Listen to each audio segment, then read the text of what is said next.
ሰበር ዜና ጤናና ፍቅር ይስጥልኝ ውድ አድማጭ ተመልካቾች እንደምን ቆያችሁ። መጋቢት 14 ዳግም በዕለቱ በሁለተኛ የዜና ወጃችን ተመልሰናል። በቅድሚያም አርዕስቶቹን የፋኖ ጦር በባህር ዳር ዙሪያ በዙ 23 የቀለጠ ከባድ ትንቅንቅ እያደረገ መሆኑ ተነገረ። በሁለት ኤፌሰር የተጫነ የብልጽግና ጦር ባልጠበቀው ሰዓት በፋኖ ጦር እሳት ዘንቦበታል። ቁጥሩ በርካታ ነው የተባለ የብልጽግና ጦርም ሙትና ቁስለኛ ሆነዋል። አሁን ድረስ ባህር ዳር ተከባ ከባድ ውጊያ እየተደረገ ነው። ዝርዝር ይዘናል። በሌላ በኩል በወሎ ምርጫ እናስፈጽማለን ብለው በተንቀሳቀሱ የብልጽግና ካድሬዎችና ወታደሮች ላይም የማያዳግም እርምጃ ተወስዷል። ይዳሰሳል። ከጎንደር በቀጥታ ከግንባር ከፋኖ አመራር ጋር የተደረገ ቆይታን እንዲሁም ከጦር ግንባር ከፋኖች የደረሰንን ቪዲዮዎች ይዘናል እናስመለክታችኋለን። በሌላ በኩል በኢትዮ ሱዳን ድንበር አካባቢ ከባድ ጦርነት መነሳቱ ሲነገር ከቀናት በፊት የአብይን ድሮን መቶ የጣለው የአልቡርሃን ጦር ወደ ኢትዮጵያ ሊሻገር መሆኑ እየተነገረ ነው። ዝርዝር ይዘናል። ህወሓት በይፋ የፕሪቶሪያው ስምምነት መፍረሱን ስታስታውቅ መከተላለችው ጦርነት እየተዘጋጀች መሆኗንም አስታውቃለች። ይዳሰሳል። የአብይ አህመድ ፓስተሮች ህዝቡን ያስቆጣ ተግባር ፈጽመዋል። ይህም ይቃኛል። አብራችሁን ስቆዩ እኚህንና ሌሎች መረጃዎችን ታገኛላችሁ። ቪዲዮን ላይክ፣ ቻናሉን ሰብስክራይብ አድርጋችሁ በኮሜንት ድል ለህዝብ ልጆች በማለት ለታጋዮች ያላችሁን ድጋፍ አሳዩን እያልን ከማስታወቂያ በኋላ በቀጥታ ወደ መረጃዎቹም በካሬ በ85,000 ብር በመሃል ሲኤምሲ አፍሪካ ኮንቬንሽን ሴንተር ፊት ለፊት ብዙዎች ለኑሮና ለኢንቨስትመንት በሚመርጧት ሲኤምሲ በቅርብ ርቀት ላይ ዓለም አቀፍ ሆስፒታሎች አይሲኤምሲ፣ አሜሪካን ሜዲካል ሴንተር እንዲሁም ዓለም አቀፍ ትምህርት ቤቶች ፍሊፐር፣ ብሪቲሽ እና ካምብሪጅ ስኩል የሚገኙበት በመኖሪያ መንደር ውስጥ ሰፊ መዋኛ ገንዳዎችና ዘመናዊ የልጆች መዝናኛዎችም ያገኛሉ። 50% የተረጋገጠ የባንክ ብድርና እስከ 30% ድረስ በአከፋፈል የሚታሰብ ልዩ ቅናሽ። በወለል 4 ዘመናዊ ሊፍቶች የምንገጥም ሲሆን ባለ 1 መኝታ 620,000 ብር፣ ባለ 2 መኝታ 907,000 ብር፣ ባለ 3 መኝታ 1.1 ሚሊዮን ብር ቅድመ ክፍያ ከፍለው የቤት ባለቤት ይሁኑ። ለበለጠ መረጃ በ0938 414445 አለያም በ0944 370488 ላይ ይደውሉ። ድሪም ቢልደርስ ሪል ስቴት። ቀዳሚ ወዳደረኩት ዘገባ አልፋለሁ። ሱዳን ድንበር አካባቢ አስደንጋጭ መረጃዎች እየተሰሙ ነው። የኢትዮጵያ ቤኒሻንጉልና የሱዳን ብሉ ናይል ክልሎች የሚገኙበት ቀጠና ከባድ ጦርነት ተቀሰቀሰ። በሱዳን በኩል ባለው ድንበር ቀጠና የሱዳን ጦርና ፈጥኖ ደራሽ ኃይሉ ውጊያ ላይ መሆናቸው ተነግሯል። ዛሬ ድንበር ቀጠና የሚኖሩ ኢትዮጵያውያን ቀያቸውን ለቀው እንዲወጡም ታዘዋል። አብይ አህመድ አሶሳና መንጊን ለኤምሬት የውክልና ጦርነት አራማጅ ለሆነው ለመሐመድ ደጋሎ ፈጥኖ ደራሽ ኃይል የጦር ሰፈር መፍቀዱን ተከትሎ ጦርነቱ ወደ ቀጠናው በፍጥነት እየተዛመተ ሲሆን ዛሬ የአገዛዙ መከላከያ ሰራዊት የኩምርክ ከተማ ኢትዮጵያውያን ነዋሪዎችን ከከተማዋ እንዲወጡ ነግሯቸው እየተፈናቀሉ መሆናቸውን የመረጃ ምንጮች ለሚዲያችን ገልጸዋል። የኩምርክ ነዋሪዎች ወደ ሆር ዝባና ሌሎችም አካባቢዎች እየተፈናቀሉም ይገኛሉ ተብሏል። ኩርምክ ልክ በጎንደር በኩል ድንበር ላይ እንደምትገኘው መተማ ከተማ ሁሉ በቤኒሻንጉል አሶሳ ቀጠና ወደ ሱዳን ለመውጣት ድንበር ላይ የምትገኝ የኢትዮጵያ ከተማ ናት። ከቀናት በፊት የአልቡርሃን ጦር አልቡርሃን ራሱም አብይ አህመድ በሀገር ውስጥ ያለውን የታጣቂ ቡድን እየደገፈ ነው፣ ከዚህ በኋላ የአብይ አህመድ መንግስት አንታገስም ሲል መዛቱ ይታወቃል። ከዚህ የአልቡርሃን ዛቻ በኋላ የሱዳን ጦር የኢትዮጵያን ድሮንን መቶ መጣሩንም አስታውቆ ነበር። አሁን ደግሞ የሱዳን ጦር ወደ ኢትዮጵያ ዘልቆ ሊገባ ያሰበ ይመስላል። አብይ አህመድ ኢትዮጵያ ላይ ያለ የሌለ ጦርነት እየጎተተም ይዞባት እየመጣ ነው። የኢትዮጵያ ሉዓላዊነት በአብይ አህመድ ከተደፈረ ሰንብቷል። ጅቡቲ በተደጋጋሚ በኢትዮጵያ ላይ የድሮን ጥቃት ፈጽማም ኢትዮጵያውያንን ገላለች። የደቡብ ሱዳን ታጣቂ ኃይሎች በጋምቤላ ክልል ዋና ከተማዋ ሳይቀር ገብተው በርካታ ኢትዮጵያውያንን ከዚህ ቀደም ገድለዋል። ይህ የሆነው በአብይ አህመድ ዘመን ነው። አግተው መውሰዳቸውም የተለመደ ነው። ንብረት አውድመዋል። የውጭ ታጣቂዎች በደቡብ ምዕራብ ኢትዮጵያ ገብተው በርካታ ወረዳዎችን ስም ቀይረው በማስተዳደር ላይም ይገኛሉ። በዛው በደቡብ ምዕራብ ኢትዮጵያ የወርቅ ማውጫዎችንም የውጭ ሀገር ታጣቂዎች ተቆጣጥረዋል። ሰሜን ሱዳን አልፋሽካን ተቆጣጥራለች። ኤርትራ ባድመን አልፋ በርካታ የኢትዮጵያ ስፍራዎችን ተቆጣጥራ ትገኛለች። በአብይ አህመድ ዘመን ኢትዮጵያ እንደተደፈረችው በማንም ጊዜ ተደፍራ አታውቅም። ይህ ሁሉ የኢትዮጵያ ስፍራዎች በውጭ ታጣቂዎችና መንግስታት እየተቆረሱ ሲወሰድ የሀገር ድንበር ያስከብራል የተባለው የኢትዮጵያ መከላከያ ሰራዊት ግን በየመንደሩ እየዞረ ንጹሃን ኢትዮጵያውያንን ይጨፈጭፋል፣ ሀብትና ንብረትን ይዘርፋል፣ ሴቶችንም ይደፍራል። የአብይ አህመድ ወንበር እንዳይነቃነቅም ሲጠብቅ ይውላል ያድራል። እንዲሁም የሀገራቸውን ሁኔታ ለማስከበርና የህዝባቸውን ነጻነት ለማስጠበቅ ከወጡ ወጣቶች ጋር በየመንደሩና በየዱሩም ሲዋጋም ይውላል። እንዲሁም ሆኖ ግን የአብይ አህመድ መከላከያ ሰራዊት ሲያሸንፍ ታይቶ አይታወቅም። የትግራይና የአማራ ሴቶች አሰልፈው በተደጋጋሚ ምርኮኛውን ሲነዱትም ይታያሉ። ከህወሓት ጋር 2 ዓመት ብቻ ነው መዋጋት የቻለው። ደቡብ አፍሪካ ላይ ከህወሓት ጋር ተደራድሮም ከትግራይ ጠቅልሎ ወጥቷል። መከላከያ ሰራዊቱ አቅም የለውም። አሁን ላይ አንድ መከላከያ ሰራዊት ትግራይ ክልል መግባት አይችልም። ትግራይ ከቁጥጥር ውጭ መሆናበታለች። ከኦሮሚያ ሰራዊት ጋር ላለፉት ዓመታት እየተዋጋ ነው። አሁንም እየተዋጋ ይገኛል። የኦሮሞ ነጻነት ሰራዊትን ማሸነፍም አልቻለም። በአማራ ክልል ከፋኖ ኃይሎች ጋር መፋለም ከጀመረ ዓመታት እየተቆጠሩ ነው። የፋኖ ኃይሎች በርካታ የአማራ ክልልን ቦታዎች ተቆጣጥረዋል። ክልሉን በሙሉ በሚባል ደረጃም እየተቆጣጠሩ እያስተዳደሩ ነው። መከላከያ ያለው በዋና ዋና ከተሞች ብቻ ነው። በሀገሪቱ ሁለተኛ የስልጣን እርከን ላይ የተቀመጠው ተመስገን ጥሩነህ ተወልደው ያደጉበት ስፍራ በፋኖ ቁጥጥር ስር ይገኛል። ከ4 ዓመት በፊት ተመስገን ጥሩነህ ምርጫ የተወዳደሩት በትውልድ ስፍራቸው እንማይ ነበር። ዘንድሮ ግን እንማይ በፋኖ ስር ስለሆነ ተመስገን ጥሩነህ ባህር ዳር ለመወዳደር ተገደዋል። ምክንያቱም እንማይ ከሄዱ በፋኖ እጅ ወድቃሉና ነው። የዚህን ያክል ብልጽግና በፋኖና በሌሎች ታጣቂዎች ተሸንፏል። አሁን ላይ የሀገር መከላከያ ሰራዊት ተብየውም ሆነ ሌሎች የጸጥታ አካላቶች ሐሰተኛ ነብያትን በማጀብ ተጠምደዋል። ራሱን ነብይ ጭሮ ብሎ የሚጠራው ሰውዬም ዛሬ በደቡብ ክልል ይገኛል። ብዛት ያላቸው የምትመለከቷቸው የመከላከያ ሰራዊት አባላት ነብይ ጭሮ የሚያድርበትን ፔንሲዮን ይጠብቃሉ። እንደምትመለከቱት ሲንቀሳቀስም አጅበው አብረውት ይሄዳሉ። የሀገሪቷ ተቋማት ቀለዋል፣ ተዋርደዋል። ፖሊስ፣ ደህንነት፣ መከላከያም ስራቸው ምን እንደሆነ ለይተው በማያውቁ የአእምሮ መቀንጨር በሚታይባቸው ሰዎች ነው የሚመሩት። የምትመለከቱት ፓስተር የመከላከያ ሰራዊት ከፍተኛ አመራሮች የሚለብሱትን የወታደራዊ ዩኒፎርምም ለብሶ ይታያል። ስፍር ቁጥር የሌላቸው የመከላከያ ሰራዊትም አጅበውት ይንቀሳቀሳሉ። የመከላከያ ሰራዊቱ ስራ አሁን ይሆናል። በኢህአዴግ ዘመን ትንሽ ከመከላከያ ሰራዊት ዩኒፎርም ጋር የሚመሳሰል ዥንጉርጉር የሆነ ልብስ አድርገህ ብትገኝ አስወልቀው ደና አድርገው ያሹህ ነበር። የመከላከያ ሰራዊት ዩኒፎርም ተደርጎ የመከላከያ ሰራዊት ዩኒፎርም አድርጎ ከተማ ላይ የሚያውደለድል ሰውም አይታይም ነበር። ዩኒፎርሙም ብርቅ ነበር፣ ክብርም ነበረው። ዛሬ ግን የመከላከያ ዩኒፎርም ለኢትዮጵያ ሕዝብ የታደለም ይመስል አባል የሆነውም ያልሆነውም ይለብሰዋል። በሃይማኖት ተቋማት፣ በዘፈን መድረኮች፣ በየጭፈራዎች የሚለበስ የመዘነጫ ልብስ ሆኗል። ከተማ ላይ ዩኒፎርሙ ከመለመዱ የተነሳ መከላከያ የሚሊሻን ያክል እንኳንስ ክብር የለውም። የወታደር ዩኒፎርም መለያው ካልተከበረም ማንም እየተነሳ የሚለብሰው ከሆነ የሀገር መስዋዕትነት ክብር መገለጫ ነው የሚባለውስ መከላከያው ትርጉሙ ምንድን ነው? ዛሬ በአብይ አህመድ ኢትዮጵያ ላይ ግርማ ሞገስ ክብር የነበራቸው ተቋማት ተራ ሆነዋል። ሕግና ደንባቸው አይከበርም። ማንም እንዳሻው የፈለገውን ቢያደርግ ተጠያቂም አይሆንም። ብልጽግና እንግዲህ አገዛዙ ይሄ ነው። አንድም ፓስተር በአንድ ብርጌድ ያስጠብቃል። የጸጥታ ኃይሎቹም ፖለቲካንና ሃይማኖትን፣ መከላከያ ሰራዊትንና ሃይማኖትን መለየትም ተስኗቸዋል። ወደ ቀጣዩ ዘገባችን አልፋለሁ።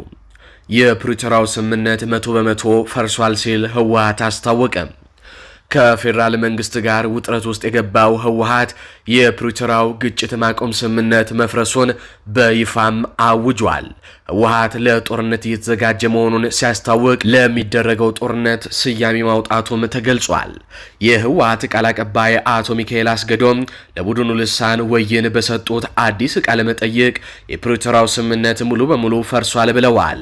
ቃል አቀባዩ የፕሪቶሪያው ስምምነት 100% ፈርሷል በማለት በይፋ የተናገሩ ሲሆን ህወሓት የስምምነቱን ህልውና ከዚህ በኋላ እንደማይቀበልም አረጋግጧል። ህወሓት የፌዴራል መንግስት ዳግም ዘር ማጥፋት አውጆብኛል በማለት መህት ላለው ጦርነት እየተዘጋጀ መሆኑን እየገለጸም ነው። ቃል አቀባዩም በቃለ መጠይቃቸው የህልውና ጉዳይ ነው ካሉት መህት በተቃራኒም ቆመዋል ያሏቸውን የቡድኑን ተቃዋሚዎች የብሔር ክህደት እንደፈጸሙ ይቆጠራል ሲሉም ወንጅሏቸዋል።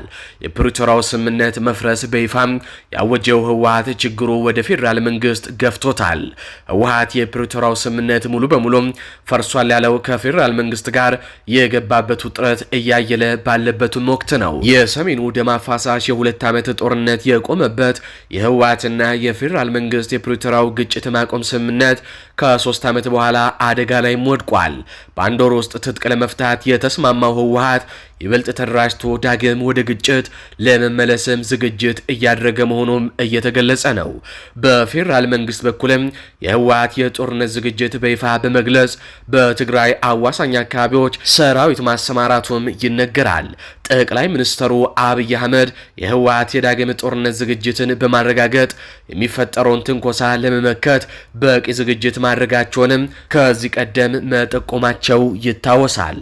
አሁን ሁለቱም ኃይሎች ወደ ጦርነት እንደሚገቡ በይፋም ያስታወቁ ይመስላሉ። አሁን ቀጣዩ ትዕይንት ማን ቀድሞ ይተኩሳል የሚለው ነው። በቀጥታ ከአማራ ክልል ወዳገኟቸው አበይትና ሰበር የጦር ግንባር መረጃዎች አልፋለሁ። በምርጫ ስም ተጨማሪ አማራ ህዝብን የመጨፍጨፊያ ጊዜ ለማግኘት የምርጫ ቅስቀሳ ይዘው ሲንቀሳቀሱ በነበሩ የአገዛዙ ካድሬዎችና ወታደሮች ላይ በተከፈተ ድንገተኛ ጥቃት ከ14 በላይ የሚሆኑ ሙትና ቁስለኛ ተደረጉ።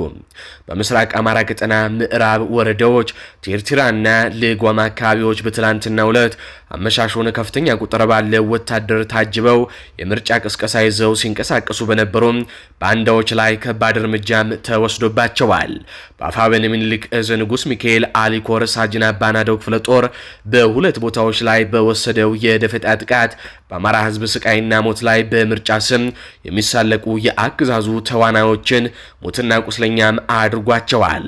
በቲርቲራ አካባቢ ልዩ ስሙም ባከት ተብሎ በሚጠራ ስፍራ በክፍለ ጦሩ ስር የሸዋንግዛው ሬጅመንት አባላት በፈጸሙት የደፈጣ ጥቃት 2 ወታደሮች ሲገደሉ 5 ወታደሮችና ካድሬዎች ደግሞ ቁስለኛ ተደርገዋል።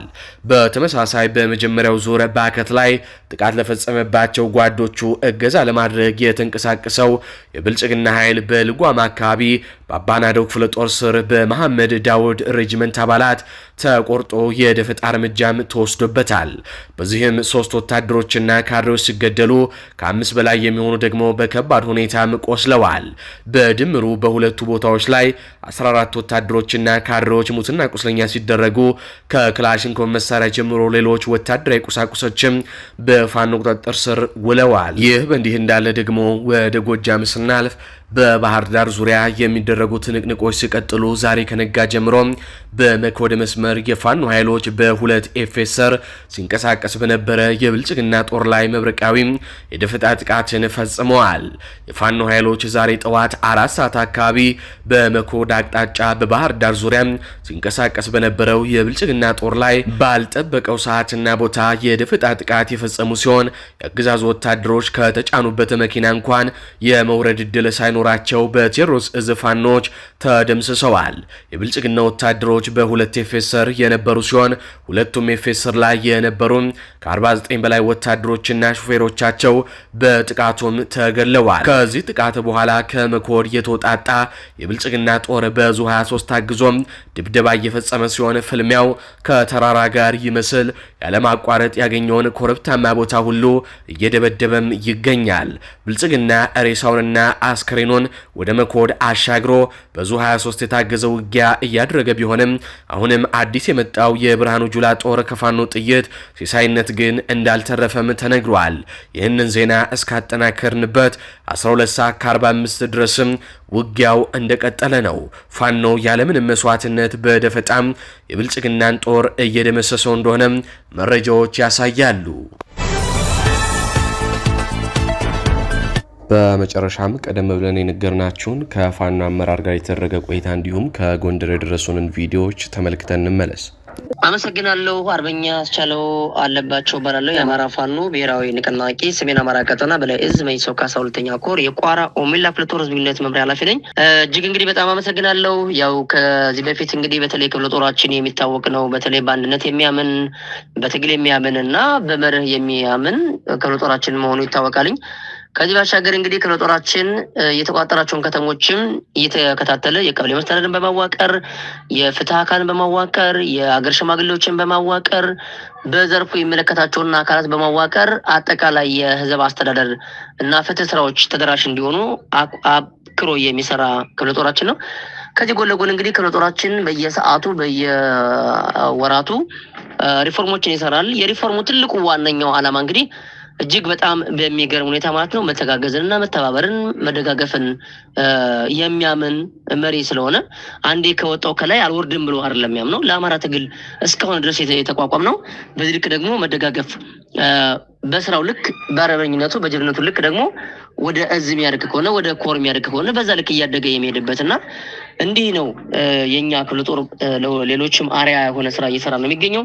ከዚህ ባሻገር እንግዲህ ከሰሞኑ እንግዲህ የቋራ ኦሜላ ክፍለ ጦርን አጠቃላይ ከኮሩ ሪፎርም መሰረት በኋላ የቋራ ኦሜላ ክፍለ ጦር ደግሞ እንዲሁም ሪፎርም ሰርቷል። ከዛ ባሻገር ደግሞ እንግዲህ መጋቢት 10 ዳግማዊ ቴዎድሮስ ብርጌድ የምናውቀው ሪፎርም ሰርቷል ማለት ነው። ዳግማዊ ቴዎድሮስ ብርጌድ እንግዲህ በአውደ ውጊያ የምናውቀው በጀብነት የምናውቃቸው በርካታ ጠላትን የረፈረፉ የማረኩ ከብርጌድ ናትኝ። ይቺ ብርጌድ ደግሞ አሁንም ከክፍለ ጦሩ ተሞክሮ በመውሰድ አሁንም አዲስ አመራሮችን ወር ላይ ከፍ አድርጎ ተተኪ ወጣቶችንም ከፍ አድርጎ የመሪነት ሚና እንዲጫወቱ የሪፎርም የሰራበት ሁኔታ ነው ያለ።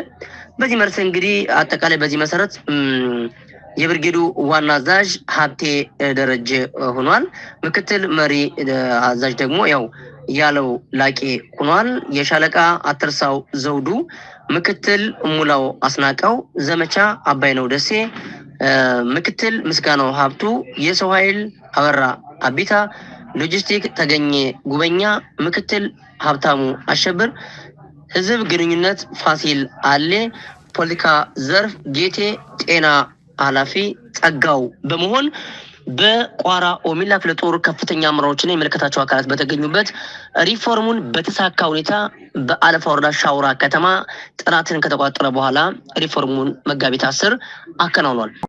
ሰሜን አማራ ቀጠና በላይ ዘለቀኝ እዝ መይሶ ካሳ ሁለተኛ ኮር ቋራ ኦሜላ ክፍለ ጦር አመራሮች የዳግማዊ ቴዎድሮስ ኢንፎርም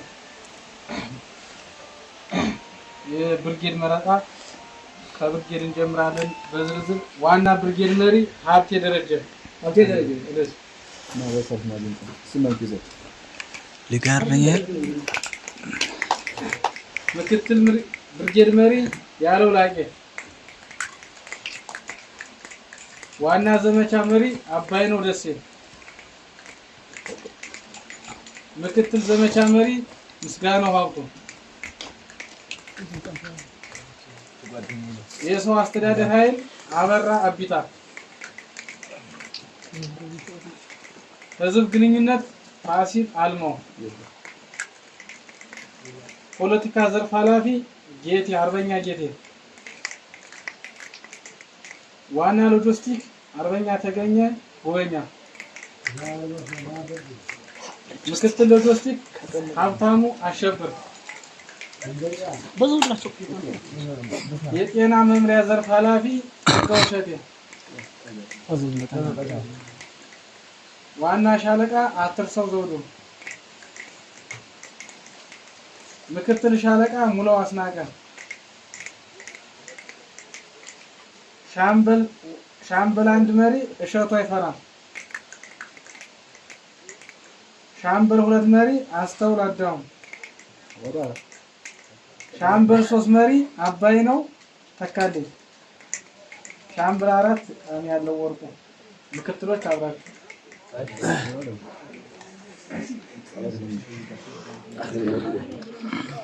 ያው ስለዚህ ለዳግማዊ ቴዎድሮስ ብርጌድ መሪ ቃለ መሐላ ትገባለህ ማለት ነው።